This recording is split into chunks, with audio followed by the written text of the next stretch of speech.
ეს არის მფრინავი რეპტილია, რომელიც ჟირაფზე მაღალი იყო. გაიცანით კვეცალკოატლუსი, ყველაზე დიდი მფრინავი ცხოველი, რაც კი ოდესმე არსებულა. ამ გიგანტური პტეროზავრის ნამარხები აღმოჩენილია დღევანდელ ტეხასში, როდესაც ეს რეგიონი თბილი სანაპირო დაბლობი იყო. ის დაახლოებით 68 მილიონი წლის წინ ცხოვრობდა, დინოზავრების ეპოქის დასასრულს.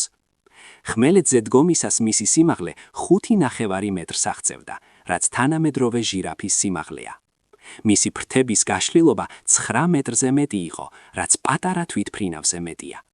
მიუხედავად მასიური ზომისა, კვეცალკოატლუს ფრენა შეეძლო ღრუ ძვლებისა და ძლიერი კუნთების წყალობით. მეცნიერებს სჯერათ, რომ ის ჰაერში 4-ვე კიდურის გამოყენებით იჭრებოდა, შემდეგ კი უძველეს პეიზაჟებს გადაუფრენდა. ხმელეთზე ის სავარაუდოდ გიგანტური ყარყატივით დადიოდა და პრეისტორიულ ველებზე პატარა ცხოველებზე ნადირობდა.